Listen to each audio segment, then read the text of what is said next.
प्रहलाद छोटे से हैं, 7 साल के। एक दिन नगर में भ्रमण कर रहे हैं, और जब नगर में भ्रमण कर रहे हैं तो उन्होंने एक दृश्य देखा, और वो दृश्य बड़ा सुंदर है। वो दृश्य है कि एक मिट्टी के बर्तन बनाने वाली ने मिट्टी के बर्तनों को पकाने के लिए, हमारे ब्रज में उसको भट्टा भी कहते हैं, उसमें आग लगाते हैं कच्चे बर्तनों में, तो वो आग से पकते। उसमें अग्नि लगा दी। अग्नि लगाने के बाद उसे याद आया कि इसमें बिल्ली के बच्चे रह गए, मिट्टी के बर्तनों में बिल्ली के बच्चे रह गए। अब उसे बड़ा कष्ट हुआ, अब तो आग लग चुकी थी, अब बचाए कौन। तो उस मिट्टी के बर्तन को बनाने वाली को एक विश्वास था कि अगर इस कठिन विषम परिस्थिति में भी कोई बचा सकता है तो वही है जो इस सृष्टि की रचना करता है। जिसको तू बचाने पे आवे, आग में भी बचा के दिखावे, तेरे बस में अंधेरे उजाले, मेरी नैया है तेरे हवाले, डूबतों को बचा लेने वाले, मेरी नैया है तेरे हवाले। पुकार रही थी, जगदीश जगदीश जगदीश, इनकी रक्षा करो। उसी समय प्रहलाद वहां से निकले, और प्रहलाद जी जब वहां से निकले तो उस समय उनको लगता था जगदीश तो मेरे ही पिता हैं, और जगदीश सो रहे हैं। बोले पगली हो गई क्या, सुबह सुबह कौन तेरे आवाज सुनेगा, जगदीश तो इस समय विश्राम कर रहे हैं। तो उन्होंने कहा सुनो, तुम्हारा जगदीश विश्राम करता होगा, मेरा जगदीश विश्राम नहीं करता। बोले तेरा मेरा क्या लगा रखा है, क्या तेरा जगदीश अलग है, मेरा जगदीश अलग है। इस पृथ्वी का तो एक ही जगदीश है, मेरा पिता हिरण्यकश्यप। वो तुम्हारा जगदीश है, मेरा नहीं। तेरा जगदीश कौन है, तू जानती है मेरे पिता को अगर जगदीश नहीं माना गया, तुम नहीं मानोगी तो तुम्हें एक दंड मिलेगा, वो है मृत्यु दंड। बोले मरने से कौन डरता है, मरना तो एक दिन है ही है, लेकिन असत्य के साथ खड़े होकर, अधर्म के साथ खड़े होकर जो लोग मरते हैं उनकी मृत्यु भी कलंकित हो जाती है। अगर मरना ही है तो सत्य के साथ खड़े होकर मरो ना, धर्म के साथ खड़े होकर मरो ना। अगर धर्म के साथ सत्य के साथ खड़े होकर मरोगे तो हम विश्वास से कहते हैं तुम्हारी मृत्यु भी सार्थक हो जाएगी और तुम अमर हो जाओगे। वो कहती है मेरे जगदीश कभी सोते नहीं हैं, मेरे जगदीश तो हर पल अपने भक्त के लिए तैयार है। बोले तो बुला क्यों रही है तू अपने जगदीश को, बिल्ली के बच्चे हैं इस अग्नि के आबे में, भट्टा में, आवा में, और इस स्थिति में अगर कोई बचा सकता है तो वो मेरे जगदीश ही बचा सकते हैं। और क्या तुम कह रहे तुम्हारा जगदीश, क्या तुम्हारा जगदीश बिल्ली के बच्चों को बचा सकता है अग्नि में से। बोले क्या बात करती है, अग्नि में जो वस्तु गिर गई उसे कौन बचा सकता है, उसका तो एक ही काम है, जलना। बोले मेरे जगदीश बचा सकते हैं, अगर मेरे जगदीश कृपा कर दें तो अग्नि में जल रखी हुई चीज को भी बिना जलाए बचा सकते हैं, पानी में बिना डुबाए बचा सकते हैं। यह सामर्थ्य तो मेरे जगदीश में है। ऐसा तेरा जगदीश कर सकते हैं। 7 वर्ष का बच्चा कह रहा है, बोले हाँ ठीक है चल शर्त लगाते हैं, अगर तेरे जगदीश ने इन बिल्ली के बच्चों को बचा लिया तो मैं वो करूंगा जो तू कहेगी, और अगर बिल्ली के बच्चे नहीं बचे तो याद रखना मैं तुझे दीवाल में चिनवा दूंगा। बोले मुझे स्वीकार है। उस भक्ता ने यह शर्त स्वीकार कर ली भगवान के ऊपर विश्वास करके। वो जानती थी अपना मान टले टल जाए, पर भक्त का मान न टलते देखा। प्रबल प्रेम के पाले पड़, प्रभु को नियम बदलते देखा, प्रभु बदलते। उस बर्तन बनाने वाली ने बड़े प्रेम से पुकार लगाई, निर्बल के प्राण पुकार रहे, जगदीश हरे जगदीश हरे। जलवायु आकाश गगन में सब पर तेरी सत्ता, तेरी मर्जी के बगैर तो हिल नहीं सकता। क्या होनी है क्या न होनी सबका तुमको ज्ञान, मारने वाला है भगवान, बचाने वाला है भगवान। उस बर्तन बनाने वाली ने जब श्रद्धा से ईश्वर को पुकारा तो उसकी श्रद्धा मूर्तिमान रूप लेकर प्रकट हो गई। और देखती क्या है, अग्नि जो जल रही थी, लपटें ऊंची ऊंची उठ रही थी, वो धीरे धीरे शांत होने लगी। और जब अग्नि शांत होने लगी तो वो एक एक करके मटका हटाने लगी। लेकिन जिस मटके में बिल्ली के बच्चे थे, वो मटका धड़ाम से आवाज करके फटा और ठाकुर जी उन बिल्ली के बच्चों को लेके प्रकट हो गए। ये रहे तेरे बच्चे।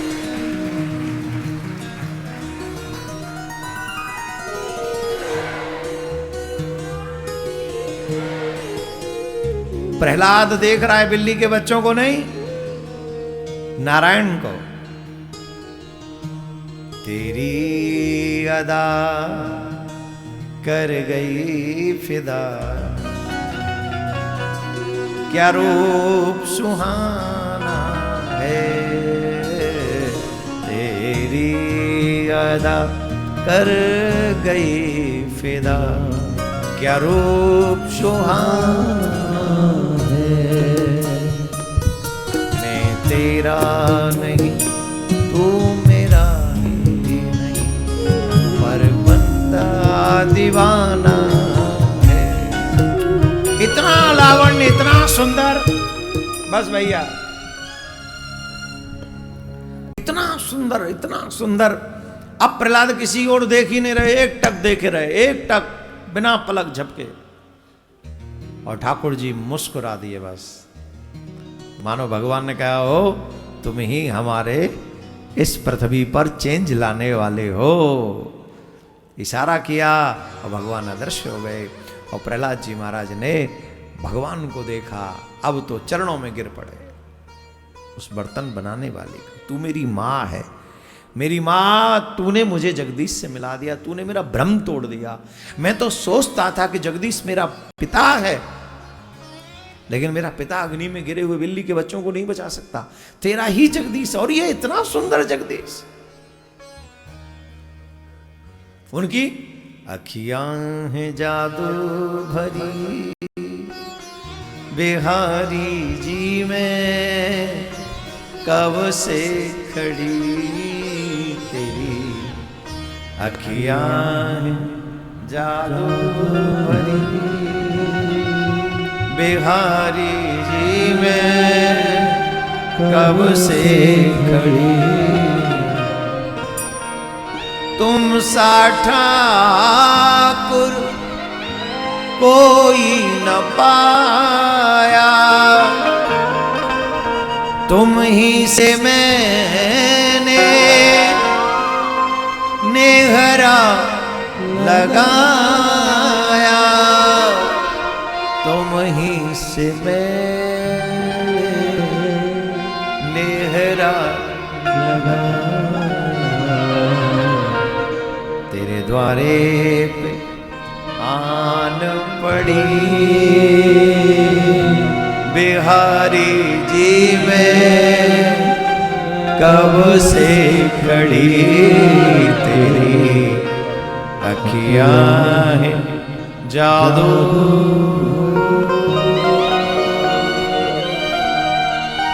भरी।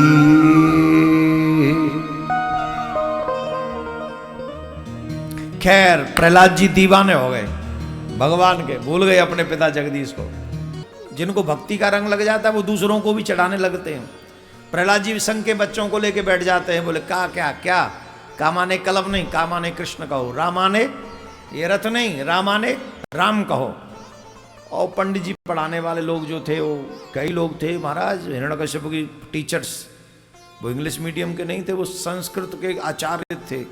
बोले महाराज ये तुम्हारा बच्चा, यार रोको इसको, नहीं तो हमारी क्लास के रूल्स रेगुलेशन सब खराब कर रहा है। क्या हो गया? बोले कहता है कामाने कृष्ण है, रामाने राम है, नामाने नारायण है। हम कुछ और समझाते हैं, ये कुछ और समझाता है, सब बच्चों को अपने जैसा बनाता है। प्रहलाद जी को बुलाया, इधर आओ, कहाँ से ली पढ़ाई? बोले पढ़ाई यही तो सत्य है, यही तो सार्थक है। संसार अनित्य है, परमात्मा ही नित्य है। असार नाम संसार सार भगवत नाम। हिरण्यकश्यप बोले तू कहाँ से भक्त बन गया भाई, कहाँ से सीखा है? हमें मान, हम जगदीश हैं, दुनिया हमें मानती है। बोले आप जगदीश नहीं, कारागार में डाल देंगे। डाल दो, डाल दिया, कारागार में डाल दिया। सोचा अब मान जाए, नहीं माने, सर्प भिजवा दिया डसने के लिए। रात्रि का समय था, सर्प आया और सर्प को देखा। प्रहलाद जी बोले अच्छा ये तो डस लेगा। डस क्यों लेगा? ये तो नहीं डसेगा। क्यों? अब समझा, मेरे स्वामी रूप बदल के आए, मेरे स्वामी रूप बदल के आए हैं, कोई देख न ले इसलिए। प्रेमी मिलते तो हैं पर छुप छुप के, कोई देख न ले। तो मेरे स्वामी भी तो मुझसे, अगर मैं इनसे प्रेम करता हूं तो ये भी तो मुझसे प्रेम करते होंगे। ये मुझसे मिलने आए पर छुप के आए, रूप बदल के आए, कोई देख न ले। आओ स्वामी, इतने दूर क्यों खड़े हो? आओ ना, इस दास के गले लग जाओ। उठाया सर्प को, गले लगा लिया और उसमें से नारायण प्रकट हो गए। नारायण प्रकट हो गए, स्वामी प्रकट हो गए। स्वामी जी नहीं, स्वामी प्रकट हो गए। नारायण देखा, अद्भुत छवि। प्रभु आप इस रूप में, तूने तो मुझे इस रूप में भी पहचान लिया। बोले किस रूप में नहीं हो आप, हर रूप में आप ही तो। अगर हम प्रहलाद जी की बात को कहें तो सच यह है कि हम लोग तो भक्ति का भाव ही नहीं जानते। भक्ति किसे कहते हैं, प्रहलाद जी से सीखो। हर वो कष्ट प्रहलाद जी ने सहा जिसकी हम कल्पना नहीं कर सकते, लेकिन प्रहलाद जी ने पीछे पैर नहीं रखा, वो आगे बढ़ते गए, बढ़ते गए, बढ़ते गए, बढ़ते गए, आगे बढ़े, पीछे नहीं। प्रहलाद जी को अग्नि में जलाने के लिए हिरण्यकश्यप की बहन होलिका लेकर गई कि मैं इसे जला दूंगी, मुझे शिव के द्वारा वस्त्र प्राप्त है, मैं नहीं जलूंगी, ये इसको जला दूंगी। बोले बहन जला दे, जला दे, ये तो मुसीबत है, जला दे इसे। बोल ठीक है। चिता बनाई गई, उसमें आग लगाई गई। शीतल वस्त्र ओढ़कर होलिका चली, चल मैं तुझे होली में लेके चलती। बोल चलो बुआ, चलते हैं। भगवान से कहा सुनो सरकार, हमें मरने का डर नहीं है, मरना तो सभी को है, आज नहीं तो कल, लेकिन हम इस आग में जल गए ना तो तुम बदनाम हो जाओ, तुम बदनाम हो जाओगे, तुम्हारे ऊपर कोई विश्वास नहीं करेगा। जब ते हमने तेरो नाम सुन्यो, तब ते मन में कछु ऐसी जसी है, तेरो कहा के जाऊं कहां, मैंने तेरे ही नाम की फेंट कसी। तेरो सहारो एक मलूक, नहीं प्रभु सो कोई दूजो जसी है। एहो प्रिया कांत पुकार कहो, या मैं मेरी हसी ना है, तेरी हंसी है। ये मेरी हंसी नहीं होगी, तुम्हारी होगी, याद रखना। लोग कहेंगे प्रियाकांत का वन बैठा था इसलिए अब ऐसा करा बैठा है। अब देख ले, अपनी हंसी करानी हो तो यू कैन डू, और नहीं करानी हो तो कुछ डिफरेंट करो। ठाकुर जी ने कहा भक्त चिंता दूर कर, मैं तो तेरे पास हूं, जिसने बुलाया प्रेम से मैं तो उसका दास हूं। जो मेरा है उसका कोई बाल बांका नहीं कर सकता, उसे आग नहीं जला सकती। जो मेरा है उसे अग्नि जला भी नहीं सकती। और ये सच है, ये सिर्फ कथा नहीं है, विश्वास है। अगर आपको भगवान की भक्ति मजबूती से विश्वास करते हो, उनके श्री चरण कमलों में हम दावे से कहते हैं आग जला नहीं सकते, पानी डुबा नहीं सकता, हवा उड़ा नहीं सकती। क्यों? कि सब उसी के इशारे पे चलते हैं। जैसे ही आग में प्रवेश किया, उसी समय 49 पवन तीव्र गति से चले, बहुत तेज, और वो शीतल पट उड़ा, प्रहलाद जी को ढक लिया, और जो जलाने गई थी वही हो गई स्वाहा। तभी से होने लगा होलिका दहन।